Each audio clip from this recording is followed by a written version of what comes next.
Дулааны 3 дугаар цахилгаан станцад том хэмжээний гэмтэл гарснаас үүдэж өнгөрсөн өвлийг эрчим хүчний хязгаарлалтын дунд зутруухан давсан. Тэгвэл станцын гэмтлийг засварлах ажил үргэлжилсээр байна. Гэхдээ эх өвлөөс өмнө турбины суйрлуулалтын ажил дуусахгүй. Түүнчлэн эрчим хүчний хэрэглээ ахиад нэмэгдсэнтэй холбоотойгоор цахилгааны хязгаарлалт, хүйтний улиралд үргэлжлэх магадлалтай салбарын сайд нь анхаарууллаа.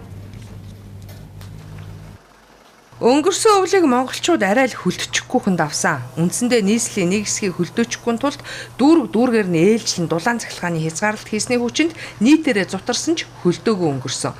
Тэгвэл эрх үйлчилсэн цахилгаан дулааны хязгаарлалтаа үргэлжлүүлж зутруу үйлчлэх нь тодорхой боллоо. Жил бүр Монгол улсын эрчим хүчний хэрэглээ 8-аас 10% нэмэгддэг.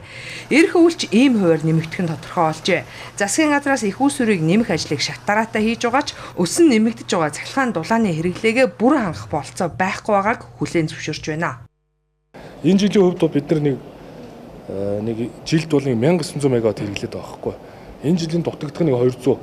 За эх жил энэ үйлдвэрүүдээс шалтгаалаад нэг 300 орчим дутна. Тэр 12 сарын 1 гэхэд бол 5 энэ сэргээгт станц орно гэж зорж байна. Одоо энэ наадмын дараа бол сэлэнгийн 70 орчно. За дээрэс нь тест 4 дээр бол 9-р зуухыг засварын асуудлыг хөгжлийн банкнаас сүүл шийдвэрлсэн. Тэгэхээр 27 хоног бол ингээд давна.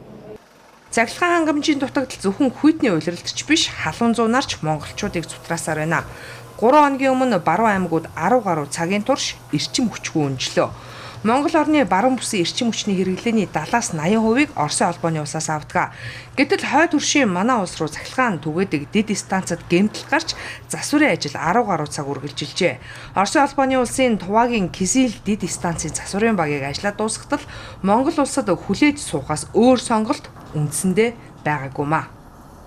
Баруун бүсийн эрчим хүчний сүлжээ ер нь импортоос хамаардаг. Дийлэх эрчим хүчээ импортоор авдаг 75-аас 80% гэнэ. Цаашдаа Эрдэнэ үрэнгийн усан цахилгаан станц 90 мегаваттын хүчин чадалтай ашиглалтанд орох юм бол баруун 3 аймгийн эрчим хүч бүрэн хараат ус болох юм аа. Эрх өвөл Монгол улсын эрчим хүчний хэрэглээ 1956 мегаватт давах тооцоо байна. Хэдийгээр эрчим хүчний түгээлтийн хүчин чадлыг нэмсээр байгаач өсөн нэмэгдэж байгаа цахилгаан дулааны хэрэглээг хангаж дийлэх болцоогүй байгаамаа. Бид эрх өвөл өмнөд болон хойд хөршөөс үргэлжлүүлэн цахилгаан импортлон авна.